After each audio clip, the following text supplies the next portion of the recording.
Salut, ici c'est Freddy K, premier, votre coach en éveil de conscience. J'espère que vous allez bien et que vous êtes en super forme. Bienvenue dans la communauté des tueurs de géants et du programme African Motivation, qui est ce rendez-vous africain qu'il vous faut pour booster votre vie et à réaliser vos rêves. Si toi également, mon frère, ma soeur, tu aimerais avoir des conseils pratiques pour réaliser tes objectifs, augmenter ta confiance en toi et accélérer tes résultats, ceci en s'appuyant essentiellement sur la culture et les réalités africaines, alors sache que tu es au bon endroit et au bon moment. C'est pourquoi je t'invite dès à présent à t'abonner à cette chaîne Freddy K Premier pour recevoir de façon prioritaire nos prochaines vidéos quotidiennes. Alors ceci étant, mon frère, ma soeur, si tu as cliqué sur cette vidéo aujourd'hui, c'est que certainement toi également, tu aimerais finalement être quelqu'un de ponctuel. C'est pourquoi nous avons intitulé cette vidéo d'aujourd'hui, car nous sommes dans une série de vidéos portant sur le temps. Aujourd'hui, nous voulons débattre, nous voulons échanger sur cette thématique qui est comment faire pour être ponctuel. Être en retard à chaque événement, à chaque réunion est certainement stressant pour toi-même et les autres, et cela pousse les autres certainement à se poser la question de savoir si effectivement tu es quelqu'un à qui ils peuvent faire confiance. Mais mon frère, ma soeur, la bonne nouvelle que j'ai pour toi aujourd'hui, c'est qu'il est possible de s'entraîner à être quelqu'un de ponctuel, car nous savons que dans notre communauté africaine, cela est difficile. Nous avons cultivé cette habitude-là depuis notre enfance. Nous n'accordons pas toujours d'importance à la ponctualité. Mais aujourd'hui, j'aimerais t'annoncer cette bonne nouvelle. Il est possible de sortir de ce train-là, de commencer à être quelqu'un de ponctuel et accorder finalement de l'importance à la ponctualité. C'est pourquoi je vais partager avec toi dans cette vidéo 6 astuces dont je pense être essentielles pour pouvoir t'entraîner à être quelqu'un de ponctuel. Et je te garantis que la mise en application de ces 6 astuces t'amènera à être quelqu'un ou quelqu'une de ponctuel. Alors, le premier astuce dont je vais partager avec toi ce soir est celui de la prise de conscience. Et cette prise de conscience, je l'ai divisée en 2 aspects. La première est déjà de reconnaître que vous avez du mal à être ponctuel. Parce qu'il est important que vous puissiez déjà reconnaître que ce mal existe afin de pouvoir éradiquer ce mal-là. Donc la première chose que je t'invite à faire ce soir, c'est déjà de reconnaître que tu as du mal à être ponctuel. Et si tu as un doute, tu peux demander à ton entourage, à tes amis, à la famille, à tes collègues, si effectivement tu es quelqu'un de ponctuel ou pas. Parce que si tu as l'habitude d'être en retard, certainement ton entourage a déjà dû le constater. Alors le deuxième aspect de cette première astuce aujourd'hui est celui de reconnaître que tes retards affectent les autres. Parce que si tu arrives en retard 1-2 fois, les autres peuvent te pardonner. Mais si tu arrives en retard encore et encore, alors les autres auront comme l'impression que tu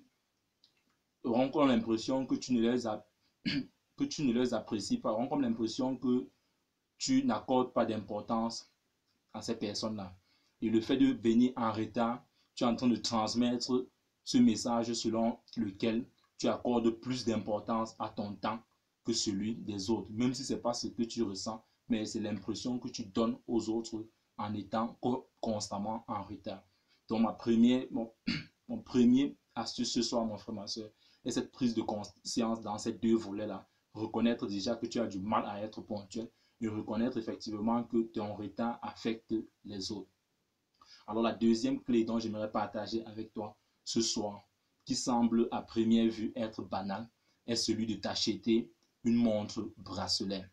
Cela semble être banal, mon frère, mais pour l'avoir essayé et pour l'avoir testé, je peux te garantir que ça marche à 100%. Parce que comme je le disais dans la dernière vidéo, Thomas Sankara nous disait, ne faudra jamais faire confiance à un homme qui ne porte pas de montre, car celui-ci n'accorde aucune importance au temps. Et je pense que cette pensée-là était très profonde. À première vue, on a comme l'impression qu'avoir une montre est insignifiant, mais je te garantis qu'il est important parce qu'avec la montre, tu auras déjà ce réflexe, même si tu as déjà un téléphone, parce que beaucoup vont me dire que non, ils ont déjà un téléphone. Non, mon frère, la montre bracelet est différente du téléphone.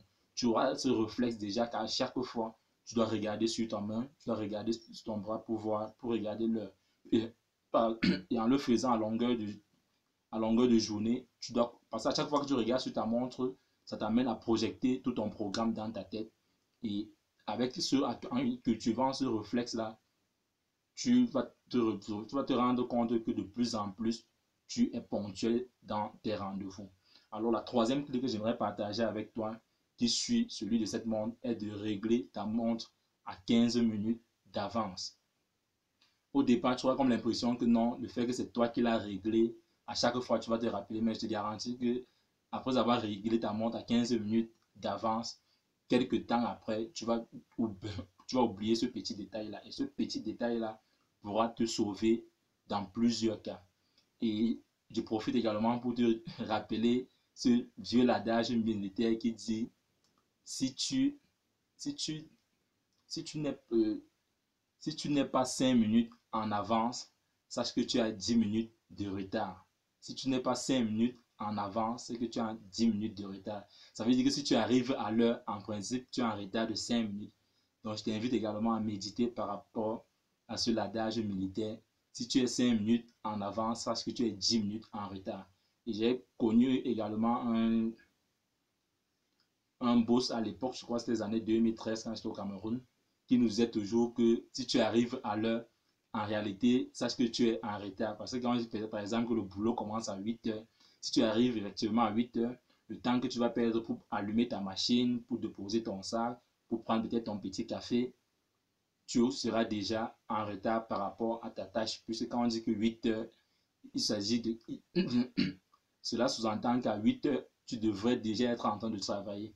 Donc c'est pourquoi ce adage militaire nous dit que si tu es en avance de 5 minutes, sache que tu es en retard de 10 minutes. Alors la cinquième clé dont j'aimerais partager avec toi aujourd'hui, la quatrième autant pour moi, c'est d'avoir deux réveils distincts. Oui mon frère, deux réveils distincts. Pourquoi? Parce que nous tous, nous savons ce qui se passe avec notre réveil du chevet du lit. Quand il sonne, tu envoies la main et puis tu arrêtes. Mais si tu as deux réveils distincts, ça veut dire que tu as ton réveil du chevet du lit qui peut être ton téléphone et tu as un autre réveil qui est posé sur la table loin de ton lit avec peut-être un décalage de maximum 5 minutes. Il est sûr que si celui du chevet du lit sonne et que tu l'arrêtes par réflexe que nous connaissons, 5 minutes après, celui qui est sur la table va sonner et tu seras obligé de quitter ton lit pour aller l'arrêter. Et si tu quittes déjà ton lit pour aller l'arrêter, il sera difficile pour toi de retourner au lit. Parce que le plus difficile pour nous, généralement, au réveil, c'est de quitter notre lit. Et je pense que c'est le plus difficile. Si tu quittes déjà ton lit pour aller arrêter ce second réveil, forcément, tu caleras, tu ne dois plus retourner dans ton lit. Alors, la cinquième clé dont j'aimerais partager avec toi aujourd'hui, qui me semble être aussi très capitale, c'est de réévaluer le temps que te prennent tes tâches quotidiennes.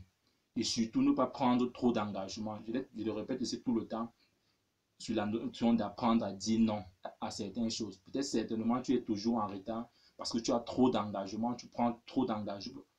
Tu dois être à 3-4 endroits au même moment. Non, mon frère, il faut t'asseoir aujourd'hui et essayer de voir quelle est la durée que te prennent tes tâches quotidiennes, notamment peut-être ton bain du matin, ton café, tout ce que tu fais le matin avant de sortir de chez toi. Essayer de réévaluer le temps que cela te prend et surtout, ne pas prendre trop d'engagement. Alors, la sixième clé pour sortir de cette thématique, de la thématique de ce jour, est celui de planifier son temps. Je pense qu'il est capital. Nous avons même fait une vidéo là-dessus, comment gérer de façon efficace son temps. Donc, je t'invite à cliquer là pour aller revoir cette vidéo-là.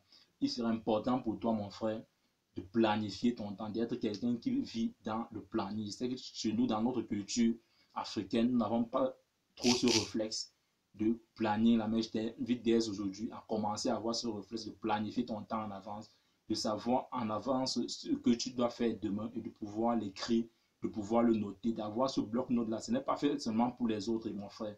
Toi également, moi également, nous devons le faire. Donc, c'est la sixième clé dont j'aimerais partager avec toi aujourd'hui, c'est de pouvoir planifier de façon efficace ton temps. Vas-y, clique ici à ma droite, je crois. Tu pourras aller regarder cette vidéo où nous sommes allés plus en profondeur dans la planification de son temps. Alors, mon frère, si cette vidéo t'a parlé, je t'invite à la liker, à la partager afin de nous aider à aider le maximum de personnes. Et la troisième chose, si tu ne t'es pas encore abonné, je t'invite à t'abonner afin de ne plus manquer à nos différentes vidéos quotidiennes. Ensemble, bâtissons cette communauté des tueurs de géants. Bam, bam, bam.